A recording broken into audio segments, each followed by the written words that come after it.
जय। हरे कृष्णा। श्रीमद् भागवतम तृतीय स्कंद 14वां अध्याय संध्या समय में दिति का गर्भ धारण।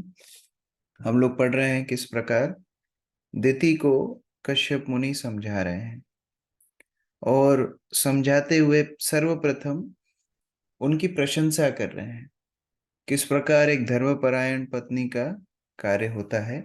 यहाँ पर कश्यप मुनि बता रहे हैं और उसको बताते हुए उस गुणगान को करते हुए हम लोग 20 श्लोक तक पढ़ लिए थे। आज 21वें श्लोक से आगे पढ़ेंगे। न वयं प्रभवस्तां त्वाम् अनुकर्तुं ग्रहेश्वरी अपि आयुषा वा कार्ष्णेन ये चान्ये गृण्वता। विनोद प्रभु पढ़िए। हरे कृष्ण प्रभु जी, दंडवत प्रणाम। हे घर की रानी, हम ना तो तुम्हारी तरह कार्य करने में सक्षम है, न ही तुमने जो कुछ किया है उससे उऋण हो सकते हैं। चाहे हम अपने जीवन भर या मृत्यु के बाद भी कार्य करते रहें, तुमसे उऋण हो पाना उन लोगों के लिए ही असंभव है जो निजी गुणों के प्रशंसक होते हैं। हरे कृष्ण प्रभु जी। तो यहाँ पर हमसे मतलब है पति। तो हम लोग आपके कार्यों में कभी भी एक समान नहीं हो सकते और कभी भी आपके ऋण से मुक्त नहीं हो सकते। इस तरह कश्यप मुनि अपनी पत्नी को बोल रहे हैं। वैदिक समाज में किस प्रकार स्त्रियों का सम्मान होता था, यहाँ से हम देख सकते हैं कि कभी भी उनके कार्य को छोटा नहीं माना जाता था। वरन यहाँ पर कश्यप मुनि उनकी प्रशंसा में ये बोल रहे हैं कि हम आपके उपकार से, आपके कार्य से कभी भी मुक्त, ऋण से मुक्त नहीं हो सकते जिस प्रकार आप हमें सेवा कर रहे हैं। तात्पर्य अनीता साहू माता जी पढ़िए। हरे कृष्ण प्रभु जी, दंडवत प्रणाम। पति द्वारा अपनी पत्नी का अत्यधिक गुणगान संकेत करता है कि वह स्त्री वश है या मजाक कर रहा है। कश्यप का आशय था कि पत्नियों के साथ रहने वाले गृहस्थ इंद्रिय भोग का स्वर्गीय आशीर्वाद भोगते हैं और साथ ही उनके पतन का भी कोई भय नहीं रहता। सन्यासी के पत्नी नहीं होती, अतः कामेच्छा से वह अन्य स्त्री को या अन्य की पत्नी को ढूंढने के लिए इच्छुक हो सकता है और इस तरह वह नरक जा सकता है। दूसरे शब्दों में, तथाकथित सन्यासी जिसने घर तथा पत्नी को छोड़ दिया हो नरक जाता है यदि वह जाने अनजाने पुण्य मैथुन आनंद की चाह करता है। इस दृष्टि से गृहस्थ सुरक्षित हैं। अतः पतिवर्ग इस जीवन में या अगले जीवन में भी पत्नियों के ऋण से उऋण नहीं हो सकता।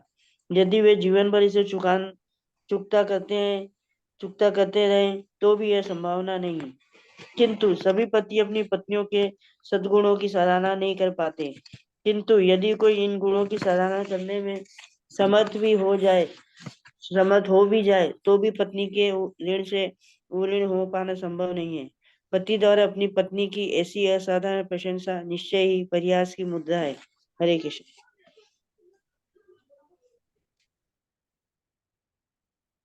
अथापि कामं एतं ते प्रजात्यै कर्णवनीयलं यथा मां नातिरोचन्ति मुहूर्तं प्रतिपालय।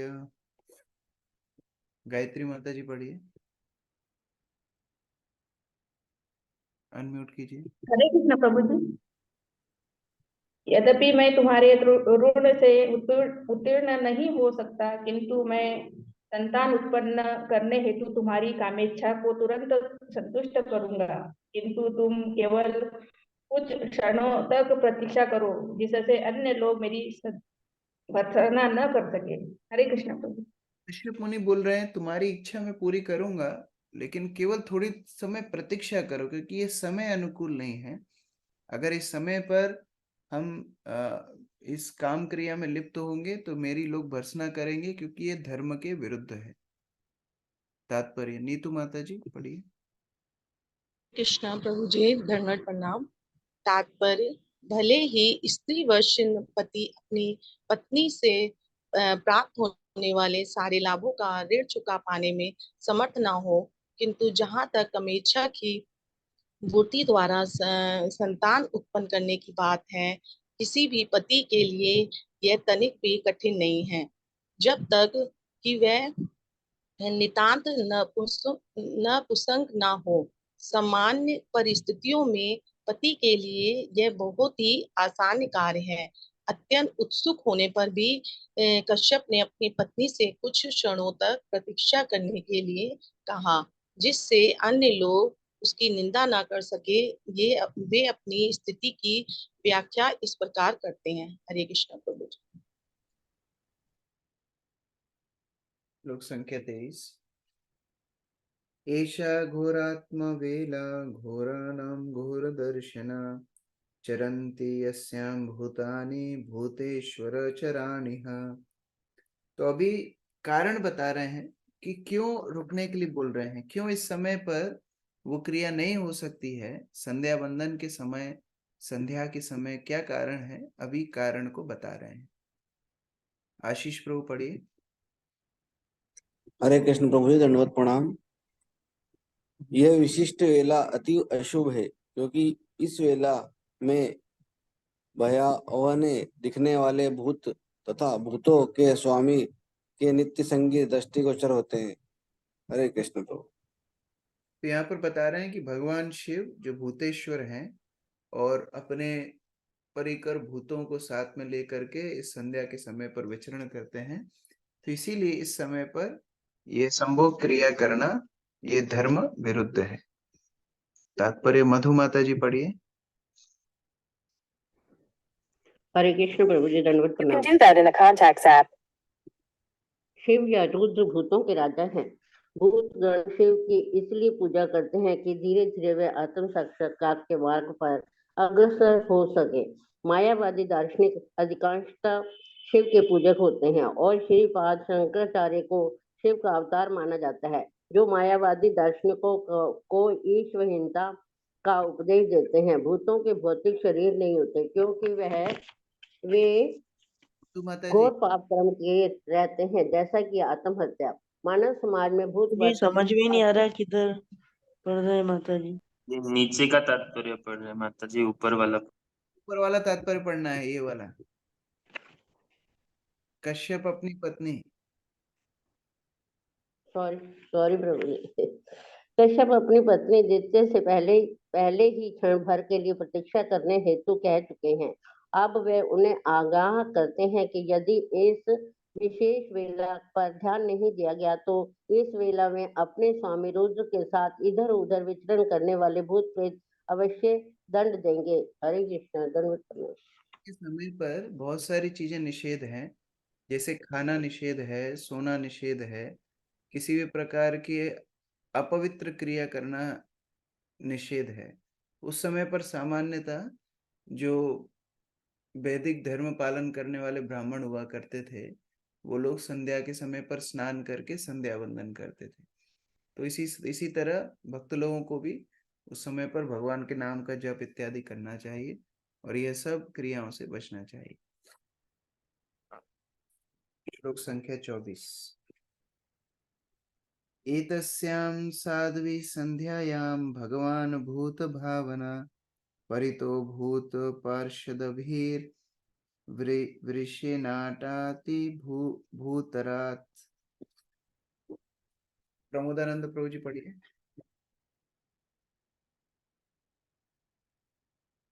परीक्षा में धन्यवाद। इस वेला में भूतों के राजा शिव जी अपने वाहन बैल की पीठ पर बैठकर उन भूतों के साथ विचरण करते हैं जो अपने कल्याण के लिए उनका अनुगमन करते हैं। हरे कृष्ण। धन्यवाद। कोई भी करता है, भूतों को केवल भगवान शिव अपने साथ रखते हैं, तो भूत भी अपने कल्याण की आशा में भगवान शिव के पीछे पीछे घूमते हैं। भगवान शिव का विचरण करने का समय शाम का समय है, भूतों के साथ भगवान शिव विचरण करते हैं। तात्पर्य अमित प्रभु पढ़िए। हरे कृष्ण बाबू जी, दंडवत प्रणाम। तात्पर्य, शिव या रुद्र भूतों के राजा हैं। भूतगण शिव के इसलिए पूजा करते हैं कि धीरे धीरे वे आत्म साक्षात्कार के मार्ग पर अग्रसर हो सके। मायावादी दार्शनिक अधिकांशतया शिव के पूजक होते हैं और श्रीपाद शंकराचार्य को शिव का अवतार माना जाता है, जो मायावादी दार्शनिकों को इस विहीनता नास्तिकता का उपदेश देते हैं। भूतों के भौतिक शरीर नहीं होते क्योंकि वे घोर पाप कर्म किए रहते हैं, जैसे कि आत्महत्या। मानव समाज में भूतवत पात्रों का अंतिम गंतव्य यही है कि वे आत्महत्या की शरण लें, चाहे वह भौतिक आत्महत्या हो या आध्यात्मिक। भौतिक आत्महत्या से भौतिक शरीर का नाश होता है और आध्यात्मिक आत्महत्या से अपने व्यष्टि स्वरूप की हानि होती है। मायावादी दार्शनिक अपने व्यष्टित्व को खोकर निर्विशेष आध्यात्मिक ब्रह्म ज्योति के अस्तित्व में विलीन होने चाहते हैं। शिव भूतों पर अत्यधिक कृपालु होने के कारण इस ताक में रहते हैं कि निंदित होने पर भी इन भूतों को भौतिक शरीर प्राप्त हो। वह उन्हें ऐसी स्त्रियों के गर्भ में स्थापित करते हैं जो परिस्थिति तथा काल के प्रतिबंधों की चिंता न करके संभोगरत होती है। कश्यप यह बात दिति को समझा देना चाहते थे, जिससे वह कुछ क्षण तक प्रतीक्षा कर सके। हरे कृष्ण प्रभु जी। तो यहाँ पर बताया जा रहा है कि भूत योनि में कौन जाते हैं जो आत्महत्या करते हैं। प्रभुपाद दो तरह की आत्महत्या बता रहे हैं। एक तो जो भौतिक शरीर को अपने आप खत्म करते हैं, एक तो वो आत्महत्या है, वो भूत योनि में जाते हैं। और दूसरे हैं जो आध्यात्मिक आत्महत्या, मतलब जो निराकारवादी बनते हैं, भगवान के आकार को आलोचना करते हैं, जो भगवान की लीलाओं की आलोचना करते हैं, वह भी भूत योनि में जाते हैं। तो उनका आश्रय कोई होता नहीं है, केवल भगवान शिव उनका आश्रय होते हैं। तो भगवान शिव की कृपा से उनको पुनः शरीर प्राप्त होता है। तो कौन सा शरीर प्राप्त होता है?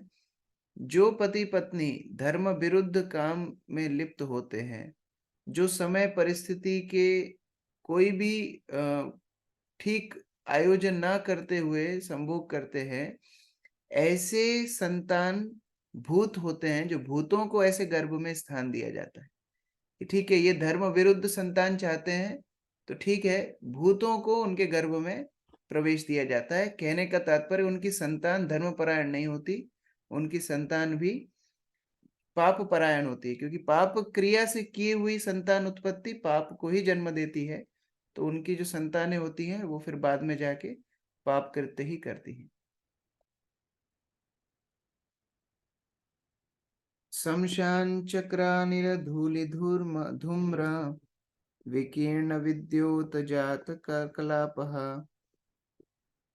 भस्वावगुणात् मलरूपमदेहो देवस्त्रिभिः पश्यति देवरस्ते। यमुना माता जी पढ़ी। हरे कृष्ण प्रभु जी, दंडवत प्रणाम। शिव जी का शरीर लालाभ है और वह निक्षलुप है, किंतु वे उस पर राख पोते रहते हैं। उनकी जटा श्मशान भूमि की बवंडर की धूल से दूषित रहती है। वे तुम्हारे पति के छोटे भाई हैं और वे अपने 3 नेत्रों से देखते हैं। श्मशान। हरे कृष्ण। यहाँ पर अभी भगवान शिव के सुंदर रूप का वर्णन किया जा रहा है। अद्भुत उनका रूप है। अवधूत वेश में भगवान शिव घूमते हैं, जहाँ उनके शरीर पर शमशान की राख लेकर के उनका श्रृंगार वही है, उस तरह घूमते हैं। तात्पर्य राहुल प्रभु पढ़िए। हरे कृष्णा प्रभु जी, दंडवत प्रणाम। तात्पर्य: शिव जी न तो सामान्य जीव है, न ही वे विष्णु या पूर्ण पुरुषोत्तम भगवान की कोटि में आते हैं। वे ब्रह्मा समेत किसी भी जीव से अधिक शक्तिमान हैं, फिर भी वे विष्णु के समान स्तर पर नहीं हैं। क्योंकि शिव भगवान विष्णु जैसे ही है, अतएव वे भूत, वर्तमान तथा भविष्य देख सकते हैं। उनका एक नेत्र सूर्य के समान है, दूसरा चंद्रमा के समान, तथा उनका तीसरा नेत्र जो उनकी भौहों के बीच स्थित है, अग्नि के तुल्य है। वे अपने बीच वाले नेत्र से अग्नि उत्पन्न कर सकते हैं और वे ब्रह्मा समेत किसी भी जीव को विनष्ट कर सकते हैं।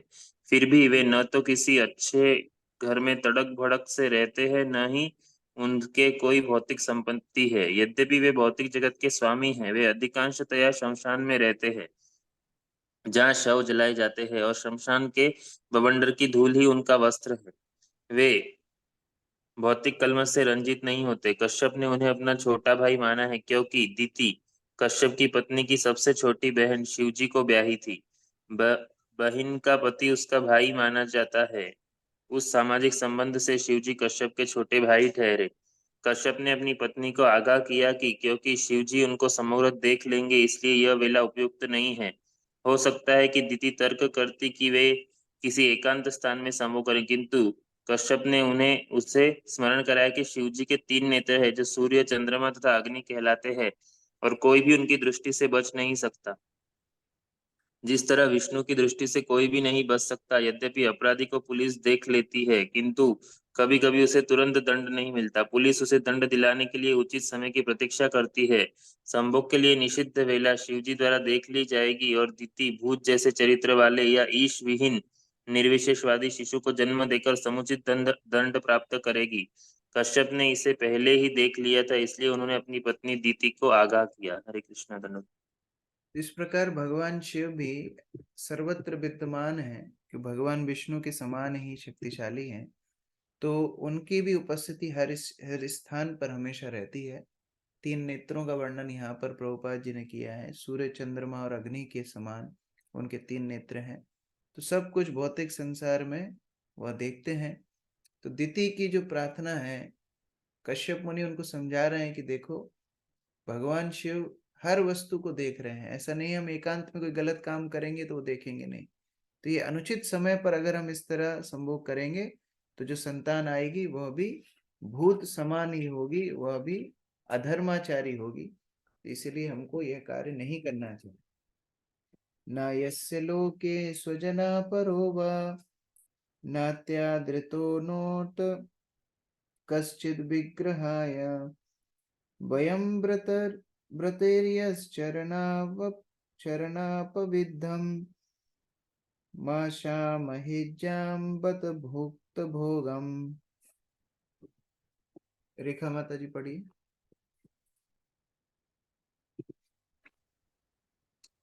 हरे कृष्ण। शिव जी किसी को भी अपना संबंधी नहीं मानते, फिर भी ऐसा कोई भी नहीं है जो उनसे संबंधित ना हो। वे किसी को ना तो अति अनुकूल ना ही निंदनीय मानते हैं। हम उनके उचिष्ट भोजन की सादर पूजा करते हैं और वे जिसका तिरस्कार करते हैं उसको हम शीश झुकाकर स्वीकार करते हैं। हरे कृष्ण। तो ऐसा नहीं है कि हमारी किसी के साथ दुश्मनी है भगवान शिव के साथ या उनकी हमसे है, ऐसा कुछ नहीं है। लेकिन अनुचित कार्य करने पर हमको दंड मिलेगा, ऐसा उनको उनको समझा रहे हैं। तात्पर्य हरिप्रिया माता जी पढ़िए।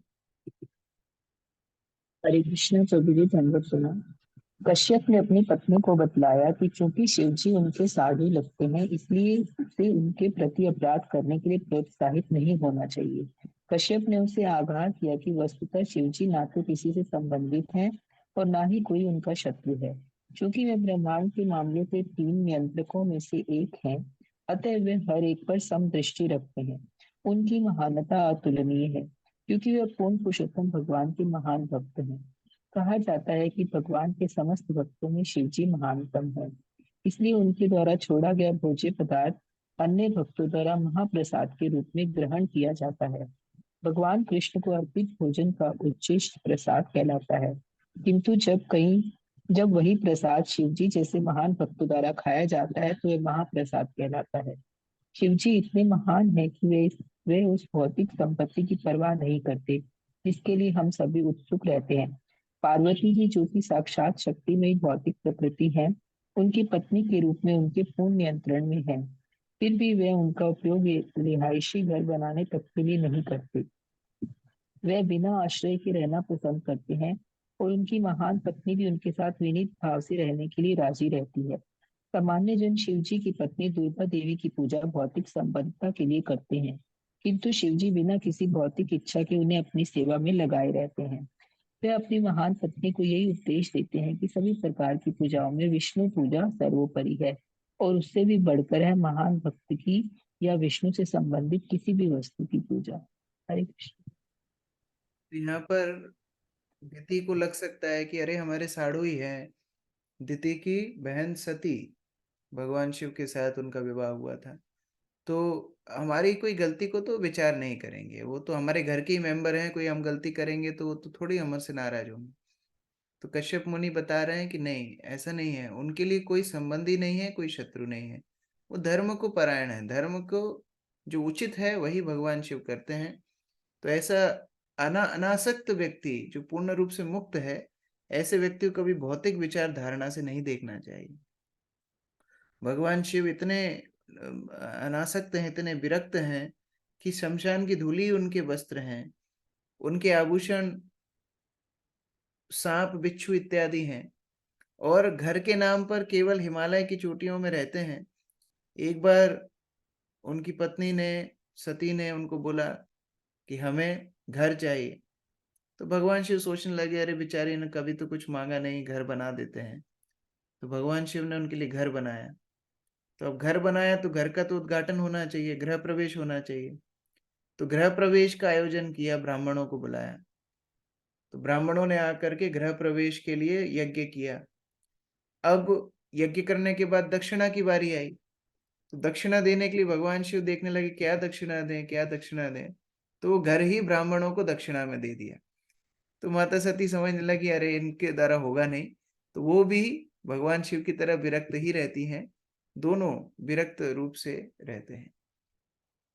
27 यस्यानवाद्या चरितं मनीषिणो गृह्णन्त्यविद्यापटलं बिभित्सवा निरस्तसम्यातिशयोऽपि यत्स्वयं पिशाचचर्यम् अचरद्गति सताम्।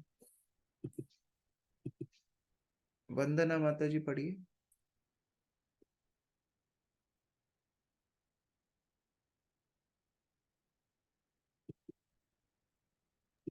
हरे कृष्णा, दंडवत प्रणाम। यद्यपि भौतिक जगत में ना कोई भगवान शिव के बराबर है, ना उनसे बढ़कर है, और अवध्या के समूह का छिन्न भिन्न करने के लिए उनके अनित्य चरित्र का महात्माओं द्वारा अनुसरण किया जाता है, फिर भी वे सारे भक्तों को मोक्ष प्रदान करने के लिए ऐसे बने रहते हैं जैसे कोई पिशाच हो। हरे कृष्णा, दंडवत प्रणाम। वो नाम का मतलब ही है जो पवित्र हो, जो शुभकारी हो। लेकिन वो रहते इस प्रकार क्यों हैं, जिससे भूत पिशाच जिनको कोई भी गति नहीं है, वो भी भगवान शिव के साथ अपना संबंध स्थापित कर सके। एकदम अवधूत के समान रहते हैं कि कोई भी उनका आश्रय ले सके। ये भगवान शिव की महानता है। तात्पर्य संजय प्रभु पढ़िए।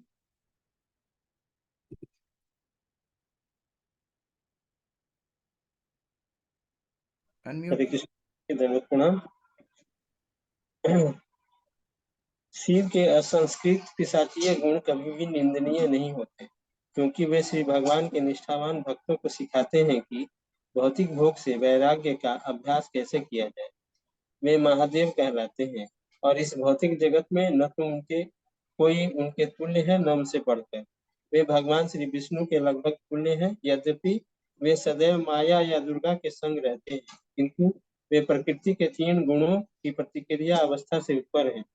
यद्यपि वे तमोगुणी पिशाचों के अधिकारी हैं, किंतु वे ऐसी संगति से प्रभावित नहीं होते।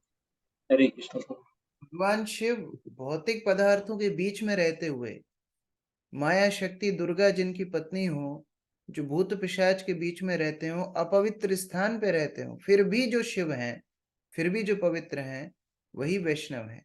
तो वैष्णवों को शिक्षा देते हैं कि किस प्रकार भौतिक वस्तुओं के बीच में रहते हुए भी भगवान की भक्ति कैसे की जा सकती है।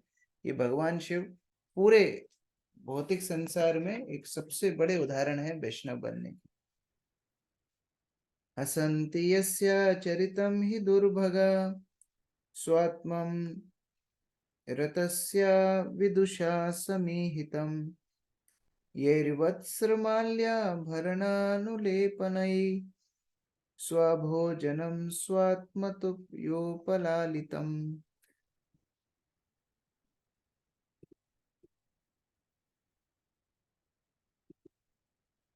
प्रीति माता जी पढ़िए। हरे कृष्ण प्रभु जी।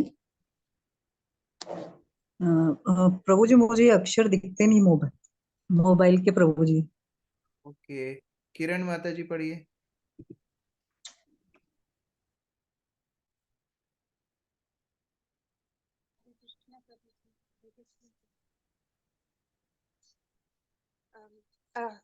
अभागे मूर्ख व्यक्ति यह न जानते हुए कि वे अपने में मस्त रहते हैं, उन पर हंसते हैं। ऐसे मूर्ख व्यक्ति अपने उस शरीर को जो कुत्तों द्वारा खाए जाने योग्य है, वस्त्र, आभूषण, माला तथा लेप से सजाने में लगे रहते हैं। तो जो लोग भगवान शिव को भौतिक विचार करते हैं कि अरे देखो कपड़े नहीं ठीक से पहने, अरे देखो श्रृंगार ठीक से नहीं किया, वो लोग बड़े अभागे हैं। क्योंकि वो कैसे शरीर को सजाने में लगे हुए हैं, जो शरीर तो मरने के बाद जानवरों के द्वारा खाया जाने वाला है, ऐसे शरीर को सजाने में लगे रहते हैं और भगवान शिव को भी उसी शारीरिक स्तर पर लाना चाहते हैं। ये लोग बड़े अभागे और मूर्ख हैं, ऐसा कश्यप मुनि बता रहे हैं। बसंत प्रभु पढ़िए तात्पर्य। हरे कृष्ण प्रभु जी, दंडवत प्रणाम। तात्पर्य, शिव जी कभी भी विलासी वस्त्र, माला, आभूषण या लेप स्वीकार नहीं करते, किंतु जिन लोगों को शरीर को सजाने की लत रहती है, वे उसे आत्मा के रूप में विलास पूर्वक बनाए रखते हैं, यद्यपि अंत में वह कुत्तों का भक्ष्य बनता है। ऐसे व्यक्ति शिव जी को नहीं समझ पाते, किंतु वे विलासपूर्ण भौतिक सुविधाओं के लिए उनके पास पहुंचते रहते हैं। शिव जी के भक्तों के दो वर्ग हैं। एक वर्ग नितांत भौतिकतावादी होता है, जो शिव जी से केवल शारीरिक सुविधाओं की याचना करता है, और दूसरा वर्ग उनसे तदाकार होना चाहता है। वे अधिकांशतया निर्विशेषवादी होते हैं और शिवो अहम अर्थात मैं शिव हूं का उच्चारण करते हैं, जिसका अर्थ है कि मुक्ति के बाद मैं शिव जी से तदाकार हो जाऊंगा। दूसरे शब्दों में, सामान्यतया कर्मी तथा ज्ञानी जन शिव जी के भक्त होते हैं, किंतु वे उनके जीवन का वास्तविक उद्देश्य अच्छी तरह नहीं समझते।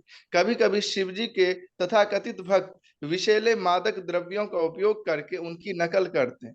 एक बार शिव जी ने विष का सागर निगल लिया था, जिससे उनका गला नीला पड़ गया था। नकली शिवगण विषों की लत लगाकर उनका अनुगमन करना चाहते हैं और इस तरह विनष्ट हो जाते हैं। शिव जी का असली उद्देश्य आत्मा अर्थात भगवान श्री कृष्ण की सेवा करना है। वे चाहते हैं कि सारी विलास सामग्री यथा उत्तम वस्त्र, मालाएं, आभूषण तथा प्रसाधन वस्तुएं एकमात्र भगवान श्री कृष्ण को प्रदान की जाए, क्योंकि वे ही असली भोक्ता हैं। वे स्वयं ऐसी विलास सामग्री को अस्वीकार कर देते, क्योंकि वे तो एकमात्र श्री कृष्ण के निमित्त होती है। किंतु मूर्ख जन शिव जी के इस मंतव्य को न जानने के कारण या उन पर हंसते हैं या व्यर्थ ही उनकी नकल करने का प्रयास करते हैं। हरे कृष्ण। तो जो दो प्रकार के लोग भगवान शिव की आराधना करते हैं, यहाँ प्रभुपाद जी समझा रहे हैं, या तो भौतिक इच्छाओं के लिए भगवान शिव के पास जाते हैं, लेकिन वो ये नहीं समझते भौतिक इच्छाओं के लिए हम भगवान शिव के पास जा रहे हैं। जो स्वयं ही विरक्त हो, उसके पास क्या भौतिक इच्छा मांगनी चाहिए। जो स्वयं अपने उदाहरण से सिखा रहा है कि आसक्तियों में नहीं पड़ना है, उससे क्या भौतिक इच्छा मांगनी चाहिए। और दूसरे जाते हैं निराकारवादी, जो भगवान के अस्तित्व को नहीं मानते, वो स्वयं ही शिव बनना चाहते हैं। शिवो हम, इस तरह मायावादी बोलते हैं। शिवो हम मतलब मैं ही शिव बन जाऊंगा, मैं ही शिव हूं। तो ऐसे लोग भी भगवान शिव को नहीं समझे हैं, क्योंकि जो हमेशा भगवान के नाम का कीर्तन करते रहते हैं, भगवान शिव भगवान राम के नाम को हमेशा जप करते रहते हैं, ध्यान करते रहते हैं, ऐसे भगवान शिव को निराकार मान करके उनमें लीन हो जाने की जो भावना है, यह भी गलत है। तो वो दोनों लोग ही भगवान शिव को ठीक प्रकार से समझ नहीं पाए।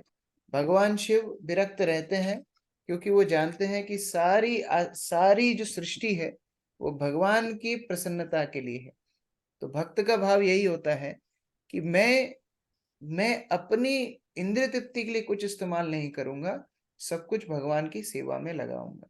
ये भगवान शिव का एक बहुत ही महत्वपूर्ण शिक्षा है, जो स्वयं अपने उदाहरण से पूरे जनजातियों को देते हैं।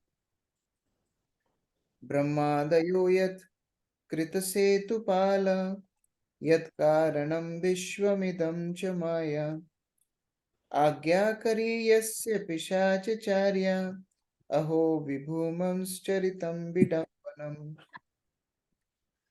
सुनीता माता जी पढ़िए। हरे कृष्णा प्रभु जी, दंडवत प्रणाम। ब्रह्मा जैसे देवता भी उनके द्वारा अपनाए जाने वाले धार्मिक अनुष्ठानों का पालन करते हैं। वे उस भौतिक शक्ति की नियंता है जो भौतिक जगत का सृजन करती है। वे महान है, अतएव उनके पिशाचवत गुण मात्र विडम्बना है। तात्पर्य: शिवजी दुर्गा के पति हैं, अर्थात भौतिक शक्ति की नियंता है। दुर्गा साक्षात भौतिक शक्ति है और उनके पति होने के कारण शिवजी भौतिक शक्ति के नियंता है। वे तमोगुण के अवतार भी हैं और भगवान का प्रतिनिधित्व करने वाले तो तीन देवों में से एक है। भगवान के प्रतिनिधि होने से शिवजी उनसे अभिन्न है। वे अति महान है और उनके द्वारा समस्त भौतिक का परित्याग इसका आदर्श उदाहरण है कि मनुष्य को किस तरह भौतिक रूप से अनासक्त रहना चाहिए। अतएव मनुष्य को उनके पद चिन्हों का अनुसरण करना चाहिए और पदार्थ से अनासक्त रहना चाहिए। उसे गरल पान जैसे उनके असामान्य कार्यों की नकल नहीं करनी चाहिए। हरे कृष्णा। तो कई बार लोग बोलते हैं कि अरे हम तो शिव भक्त हैं तो हम नशा कर सकते हैं, लेकिन भगवान शिव ने नशा नहीं किया। भगवान शिव ने समुद्र मंथन के समय पर विष को पान किया। तो अगर ऐसा नकल करना ही है तो वो विष पी करके दिखा सकते हैं कि हम इतने बड़े शुद्ध भक्त हैं भगवान शिव के कि उन्होंने विष पिया था तो हम भी विष पिएंगे। तो इस तरह के अनुकरण से कोई लाभ नहीं मिलेगा। लेकिन भगवान शिव जो उदाहरण प्रस्तुत कर रहे हैं भगवान की भक्ति का, एक विरक्त भाव से भौतिक संसार में रहने का, ये उदाहरण हमारे लिए अनुसरण करने के लिए है, ना कि उनके रहने के तरीके को अनुकरण करना। तो इस प्रकार कश्यप दिति को समझा रहे हैं कि कैसे ये समय भगवान शिव के विचरण करने का है और इस समय पर किसी भी प्रकार की धर्म विरुद्ध क्रिया नहीं करनी चाहिए। यह समझाने के बाद क्या हुआ अगले श्लोक से मैत्रेय मुनि बताएंगे। हरे कृष्ण। ग्रंथराज श्रीमद् भागवतम की जय। श्री प्रभुपाद की जय।